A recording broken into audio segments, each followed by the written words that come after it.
I am here today, blessed and highly favored to have our special guest on tonight. His name is Rich Hall, and you are going to love him. We spent just a couple of minutes together getting our sound and our lighting just right because we want to look good Do for I you. look good? Do I look good? You look good. Thank you. Thank You you, look honey. you look marvelous. You look absolutely As marvelous. well you do. Thank you. You're Thank you. I welcome. had to do a little something with my hair. Well, It's my hair looked good until I had to put these on, but you know. okay. Because it's cold here in Ohio. It is truly, truly, truly a cold day. It's been a cold week. We had a early winter. We had no autumn. Fall didn't even exist. We went straight from summer from 70 degrees to 30 degrees in a matter of hours. I was And talking to so some, yeah, I hear you. I was talking to some fam up in Detroit, and they said that it was ooh, 14 degrees, so that may be not too far from where you're at. we And I'm in have, Colorado, and guess what? It was about 55 today. So, I don't like you. I don't like you at all. That's the type of weather. If it was 50 degrees here, it would be a heat wave. well, it could Okay. change tomorrow, and we could get 2 feet of snow. We got about a foot last week, and then Oh my goodness. gone. But Okay, well, enjoy it while you can. you Enjoy got it it. while you can. You got it. So, ladies and gentlemen, this is my special guest, Mr. Rich Hall. He told you where he's from. Now he's going to tell you a little bit about who the real Rich Hall is. Well, I am a rock musician, and I'm in an act called Follow No One. We've been going for about 3 years now, and this year we just received our first major award. We were voted Best Rock Act at the Josie Music Awards held at Dollywood Theater. Thank you, thank you. And who am I? That's a tough question. What kind of details would you like? It's your time. You told me to go for it. Well, Go for I it. I can do that. I can take it over. No, but I'm rocking with a guy named Pedro Marino Almeida out of Lisbon, Portugal. And about, I guess, I'll back you up about 5 years ago here. Okay. About 5 years ago, I had some health issues, and this kind of leads into some of the spiritualism you're talking about earlier in our Okay. Lord. Uh, I had went through a pretty rough patch, and to cut a long story short, it ended up on a hospital bed in the ICU in the hospital in Illinois. And at that time, I about bled to death, and they thought I was dead, basically. So they told the helicopter to turn around and just don't worry Wow. about it because he ain't gonna make it. Well, by the grace of God, I got up off there, and ever since I've been fighting my way back. And then about 2 years after that, I went back into recording and songwriting heavy, and because it took me a little bit to get my singing voice back, even be able to walk, do all kinds of crazy stuff. And during the course of that, I was in Kansas City and finally getting going again. And during the course of the project, the engineer got crossways with the studios and took off with the music. So, Oh, wow. Lord, I went from down here to up here, and then Back down again. yeah, and at that time, I heard from Pedro. He had found me on the internet, and like I say, by the grace of God, he's in Lisbon, Portugal. I'm in Kansas City, and Pedro just happens to find me. And we talked about doing a song. We did our first song, Guardian Angel, and ever since, we just stuck with it. Me and Pedro just clicked, like I haven't with someone before. And I have everything I have from going to the bottom to this is my top at least. I have no one to thank but God Almighty Himself, because God gave me, my faith is really what got me through not only that period of my life, but the period that led up to that. And I never thought that I would end up there, but I just kept plugging away. And I, really, and that's anybody watching, no matter how low you get and down you get, if you keep your eyes looking up and looking up towards our Lord, he could do some great things for you, but you got to be willing to put the work in, and you got to believe. So, that faith and that work go hand in hand, I believe. Paul said faith without works is dead, right? Absolutely. So there it is. And we just keep on plugging away every day. And as long as you do that, good things can happen. The only time something doesn't happen is if you don't do anything to help. So absolutely. I'm doing everything I can to help, and I'm just thankful to be on shows like yours right now, just to tell a bit of my story, but also get closer to our fans and so on, because at the end of the day, that's why I'm here. You said it real good. We can shorten it up by saying we do our best and let God do the rest. That's right. Yeah. But if you just want to sit there and wait, you might be waiting a while. Life's short. Every day, hit it as good as you can with whatever you've got going, because it may be the last day you ever get to do it. And that's how, I always try to think of, if I'm performing or I'm writing a song that I'm getting ready to release or something like that, I've been there, done that. I know how quickly life can be snatched from you. So whatever I leave this earth, I want it to be my very, very best. And I think musically speaking, if you talk to some of our fans that have been with us for a while, hopefully they would agree. And I know that some of them do, because I hear it, is that we just keep getting better and better and better. And I'll never be satisfied with where I am. I want to take the gifts that I've been given by the Lord and make the most out of them, because that's what, at the end of the day, that's how I glorify him. Amen. That's an awesome testimony. That is a true, awesome testimony. And so true for so many people. Our story is our story. Sure. Nobody can duplicate it, but so many can identify with it. Your pain might not be my type of pain. And we can both lose a loved one, but the pain still isn't the same. You're right. The way you feel about that person could be totally different from the way I feel about that same person. So you can't say, well, I know how you feel, because you don't, or I know where you're at. No, you don't know where I'm at. Okay. True. You might know how I feel, but you don't know to what extent I'm feeling. You have to have lived it. You have to have been such an integral part of it that you can actually say that I know what you're talking about. I know. I feel you.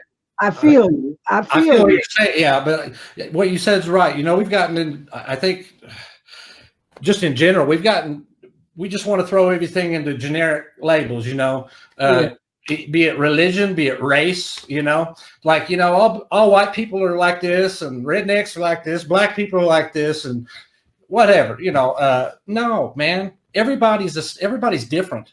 We're the same in the context that we all generally want the same things. We all want peace of mind. We want love. We want comfort, security. But in our heart of hearts, everybody goes through a different experience in this life. And that, just by that, you can say no one's the same. Everyone's unique. Even in the same families, when they lose a loved one, people always react different. Me and my brother lost our dad a couple years ago. And, the way it affected him was different than the way it affected me. It hurt us both, but we both have our different types of pain, I guess, that you carry with you until we don't have to anymore. And what a great day that'll be. Right. Even identical twins have different fingerprints. Sure. Different souls. Different souls, right. We hear about twins who can feel what each other are feeling. And there's a lot of phenomenon that goes on between twins. But the bottom line is they are two different people. They weren't born, they might have been born, minutes apart. People say, well, we were born, at the same time. No, somebody had to be born first. Oh, yeah. Both of you didn't just pop out at the same time. Somebody had to be first, and that's what makes the identity yours. I'm the oldest twin, or I'm the youngest twin. Like I said, they all have different fingerprints, so there's a different sort of a path of life that we all take. Unfortunately, mine was my path was drugs and alcohol, and it didn't go very well, because what I had done was tell God that since nobody liked me anyway, I'm just going to run my own life and whatever happens, happens. That's Oh, a a lot recipe of for disaster. You know it, and I do too. that's exactly what it was, a recipe for disaster. I Yes. was always a time bomb waiting to explode. And but he let me have these mini explosions, but he brought me through. He brought me through, and today, I'm an author, I'm a radio personality, I'm a counselor, I'm a mentor, I'm a life coach, and I do things to help people. Before, I wasn't trying to help anybody else, you know so Well, you can't judge a person by their past either. you know, no, you, you said it. You can't judge a group of people by your experience with one person. You no, know, sure. No, no. all That's black. kind of funny. That's why I said earlier I was kind of use that word because I was I'm originally spent a lot of time in Detroit, Michigan, and I'm down here recording one of our newer songs, and the engineer said, "You're from Detroit." He goes, "Man, you sound like a redneck." I go, "Well, yeah, I lived in Kentucky for a while. I just pick it, so I pick it up wherever I go." But yeah, right on. People just, people make assumptions, or you know what I'm saying there. Yeah, yeah, Yeah. yeah. And all you have to do is get to know us. Oh yeah, yeah, yeah. And you Just, know what? just know. Everybody's got something. Like I heard this a long time ago, and I try to carry this with me. No matter who you're looking at, no matter what your opinion of them is, no, they could be up here, they could be, in the gutter. Someone somewhere cares what happens to that person, and Yeah, someone loves that person. You know what I'm saying? yeah, Somebody somewhere cares what happens to them. So before you go off and start treating somebody that way, you know what? Kind of keep that in mind, especially if it's somebody I'm talking about people you're first meeting. yeah, Don't be so judgmental, man. We're all that way, and I try not to be. I am someone who yeah, isn't, but I don't like it, and I think we'd be a lot better society if people kind of drop that a little bit because we got a lot of that going on right now. yeah. Oh You yeah, know, yeah. We expect too much from other people. We want them to be the way we want them to be. We can't even be the way we want to be. So how uh-uh. can we want somebody else? How do we think that we can fix somebody else to be the way we want to be when we have no control over our own selves? You know what? That's brilliant. I had never heard anyone say that, but that's so true. Yeah, I can't even get my own stuff straight, and I'm going to tell you what the nah. No, but we've been there, done that. We all have, right? Yes, yes, yes. Even our children, Yeah. Yeah. we can tell them everything we want to do, what we want them to do. We can tell them, but they're going to do what they see us do. That's Yeah. what makes the biggest impression on children. It's not what we say, it's what we do. So we have to be real, real careful around our children um, in those formative years because we are the example that they're going to follow. And if we don't give them what they need, they're going to find somebody else to follow. Sure. And there again, a recipe for disaster, the street gangs and the cliques and stuff that are going on in these big, and not even just the big cities, but all cities all over the It's world. everywhere. It's everywhere now. There ain't Yeah, no escaping it. And when I was in the army, one of the first things I, noticed was I guess I just met a lot of people that were right off the block, out of the hood, and they came into the military because, quite frankly, not only for the opportunity that they got, which was great, but they came there because in some cases it was safer for them to be, you know, going yeah, over to where we went to. That was safer for them to just hang around where they were at. They got away from all that, and it's tough to do. right, That's why right. we should celebrate those that. Well, I'll say this the right way. We should celebrate those people that escape that. But by the same token, I think it's always nice to see people that do that give back, and Yeah, those are really people that we should be celebrating. absolutely, absolutely. I had never thought the way that example that you just gave, because I've heard about people, you know, who become institutionalized by their own device because Mm-hmm. they'd rather be incarcerated than to be out on the street. Their chances of being killed are so much greater outside the prison gates than they are inside the prison gates. Well, And yeah, not only that, but I think this kind of goes hand in hand with what you're saying.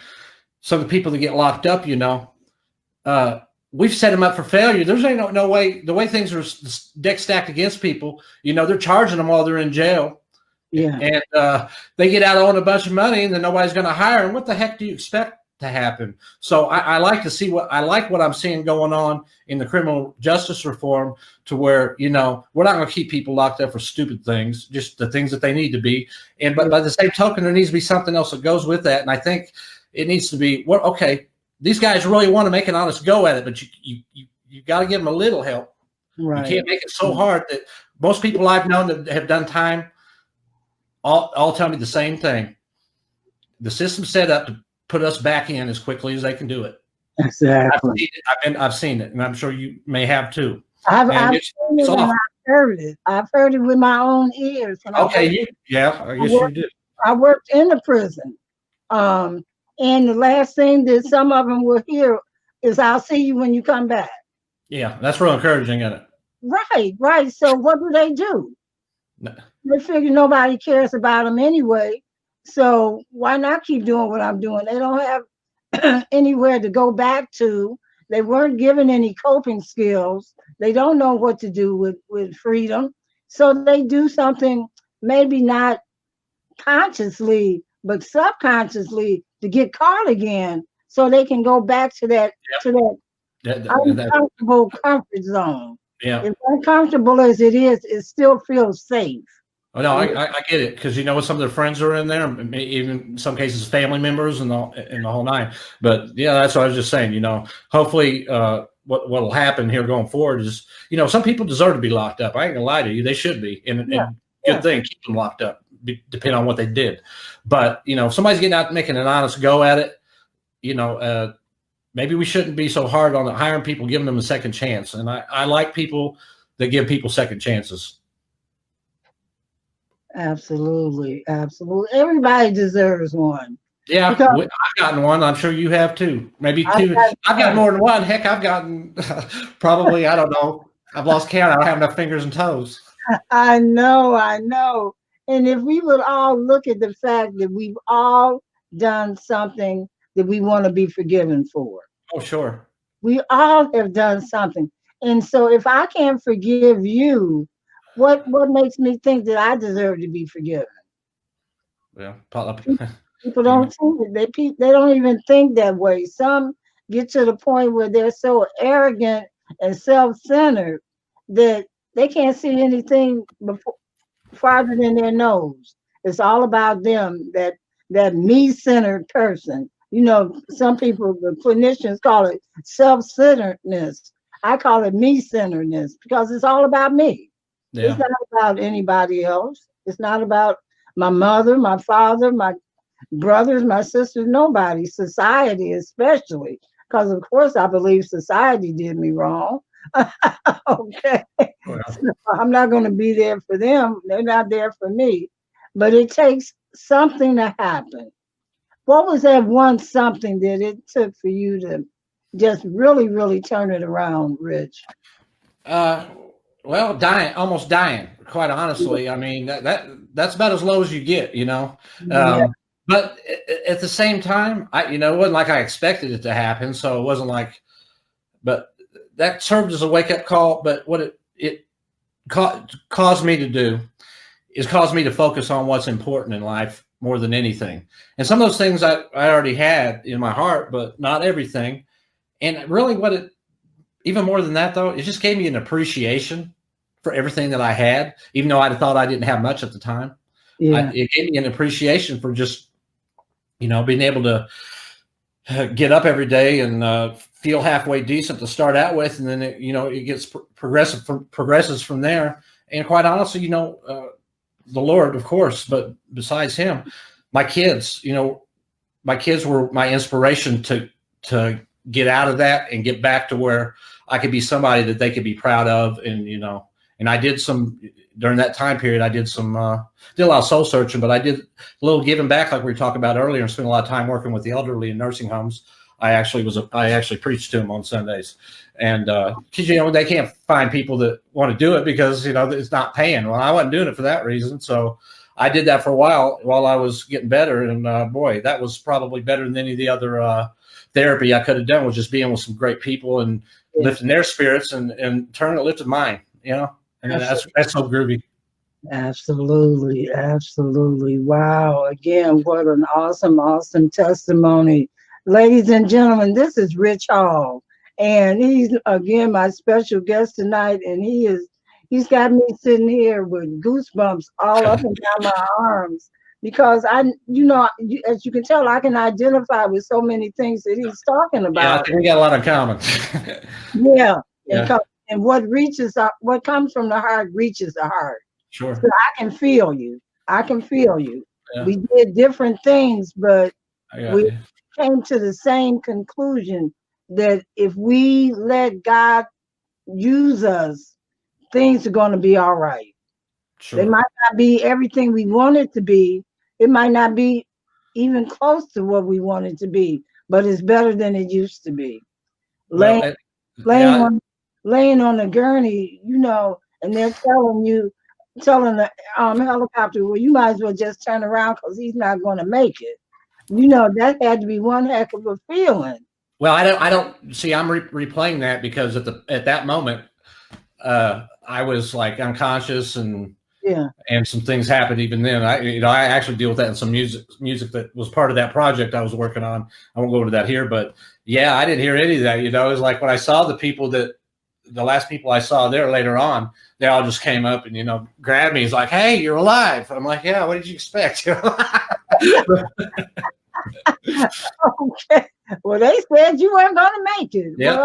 Well, they counted me out, but they shouldn't have. God didn't. His vote's the only one that counts in that regards. He still had something for us to do. Something for us to do. Rich, your song, "Fear No Evil." Tell us what was going on when you wrote it, right? Yeah, well, that was a combination of myself and Pedro. On this particular song, I focused more on the lyrics and the vocal side of it, and Pedro was integral in the music, and then we did some things between each other, to get the song done. But really, where it started was I was actually down in this room right here after I'd moved here about a year ago, I think, and I was just started writing some words down, and I wrote just the chorus: "Fear no evil, hear no evil, see no evil, be no evil," and just sat it down, and I forgot about it because I didn't strike me at the time. Nothing did. So then I got some music for Pedro, and then I started humming along to it, and I looked at this, and I was like, "Oh wow, I remember this." So it kind of fit with it. So I then sat back, and really where the song came from was it's really about. And this kind of ties in maybe just some of the stuff we were talking about earlier. It's really about, if you want to talk, most of our songs, I'm not going to say I write songs that have messages in all of them. They don't necessarily. This particular song is kind of a story, and it's told from the point of view of a priest who had kind of lost his way, but got his way back. And then when he finally did, he noticed that, somebody that was very close to him was just kind of I'm not going to say what they refer to as lukewarm. He wasn't hot, he wasn't cold, he was lukewarm. Okay. And lukewarm people are some of the devil's tool, man, because they're not doing anything to affect. God said either be hot or I'd rather be hot or cold. Do something. Yeah. Well, that speaks to don't just sit on the sidelines, man. In life, when where you can make an impact, make it. And that's really the primary message of the song is, when you get through the metaphors and the words and everything, but that's really what it's about is, making a impact where you can. And you know what? Some people, if you just sit back and watch something bad happen and don't do anything about it, you're almost just as guilty as the people doing it. If you can affect it. And that's really where that song really gets into the heart of that kind of stuff right there. Okay. Well, we've heard it. You wrote it. So we're going to let our listening audience listen to it right now. Awesome. Fear no evil.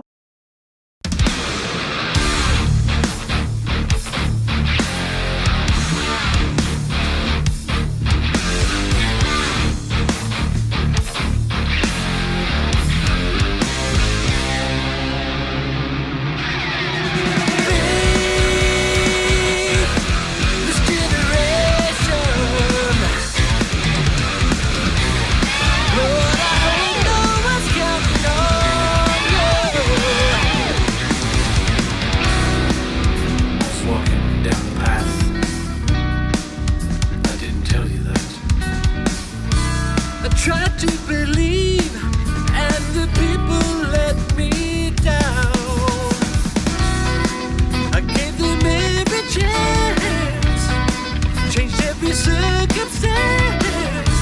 The people you think you can trust are not even people at all. Fascination or indoctrination, chipping of your soul. See no evil, hear no evil, see no evil, fear no evil. Don't do a thing, the devil is counting on you. And you, and you.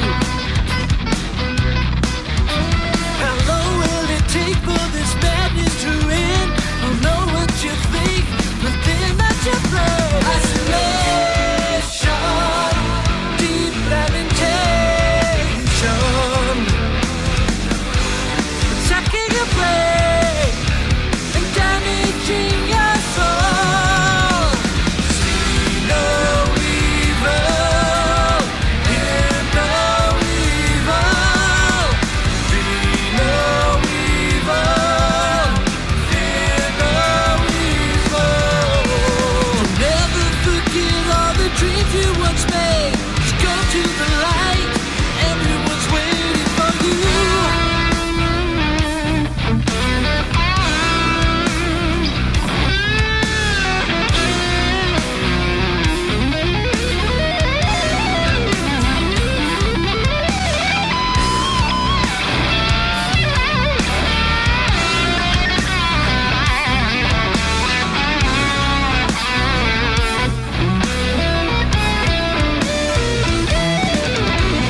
Fight your way to the other side. No one's left with a happy eye. Dream has placed me inside your mind. None of this is real.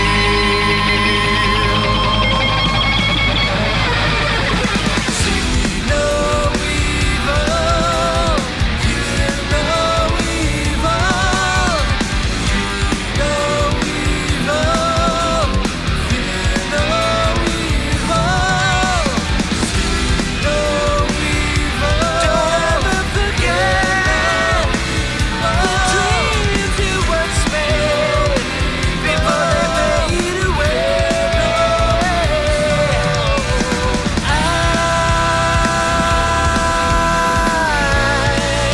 am counting on you,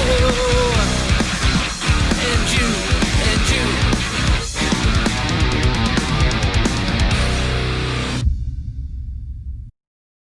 Then our new song "Bring Me Peace" is out right now. I think you guys will love it. So check us out at follownonemusic.com and you can take a listen to it. Okay. And is that where all of your music can be found? Yeah, follownonemusic.com and on Twitter, and we're at Follow No One Band on Twitter and Follow No One Music on Facebook, and Follow No One on Instagram. So if you type in Follow No One, it'll get us in the list there to get you where you need to go on social media, or just sign up on our site. And I think right now I'm giving away a free song, and that's the song that got us our foot into the award show, the JMA Awards, and Your Time of Dying. And we're giving that to all of our new fans that sign up. So follow noonemusic.com. Have at it. Okay. And that's where they can find you also. Oh, yes, yes, yes, yes.